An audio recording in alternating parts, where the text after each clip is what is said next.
Viewers, আজ আমি আপনাদেরকে দেখাবো কিভাবে দাভিন্সি রিজলভ সফটওয়্যারে কোনো ফোল্ডার ইম্পোর্ট করতে হয়। আমি এখন এডিট পেজে রয়েছি। আমি এই এডিট পেজের যে মিডিয়া পোল সেকশনটি রয়েছে সেখানে রাইট ক্লিক করে ইম্পোর্ট মিডিয়া এখানে আমি ক্লিক করব না, বরং আমি ফোল্ডার ইম্পোর্ট করার জন্য এই সফটওয়্যারটিকে মিনিমাইজ করে নিচ্ছি এবং আমার কাছে এবিসি নামক একটি ফোল্ডার রয়েছে। এই ফোল্ডারটি আমি ইম্পোর্ট করতে চাচ্ছি।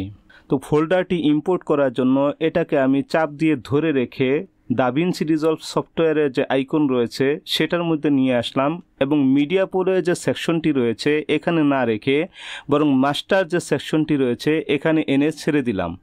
এতে করে আমার ফোল্ডারটি ইম্পোর্ট হয়ে গেল এবং ফোল্ডারটি ওপেনও হয়ে গিয়েছে। যদি ফোল্ডারটি আপনি বন্ধ করতে চান তাহলে মাস্টারে যে অ্যারো চিহ্নটি রয়েছে এখানে ক্লিক করুন, তাহলে আপনার ফোল্ডারটি কিন্তু শো করবে। আমার এবিসি নামক ফোল্ডারটি আপনারা দেখতেই পাচ্ছেন। আমি আবারও এই ফোল্ডারটি যদি ওপেন করতে চাই তাহলে এখানে ক্লিক করব, তাহলে আমার কিন্তু ফোল্ডারটি ওপেন হয়ে গেল এবং এই ফোল্ডারের ভিতরে যতগুলো ফাইল রয়েছে সব ফাইল কিন্তু শো করলো। আপনারা চাইলে ইফেক্টের নিচে এই যে লাল মার্কটি রয়েছে এখানে একটি বাটনের মতো দেখতে পারবেন, এটা নাড়াচাড়া করে কিন্তু আপনারা ফাইলগুলো ছোট বড় করে নিতে পারবেন আপনাদের মন মতো। তো আশা করি আপনারা বুঝতে পেরেছেন কিভাবে দাভিন্সি রিজলভ সফটওয়্যারে ফোল্ডার ইম্পোর্ট করতে হয়। যদি ভিডিওটি ভালো লাগে অবশ্যই আমার চ্যানেলটি সাবস্ক্রাইব করে রাখবেন এবং ভিডিওটি শেয়ার করতে ভুলবেন না।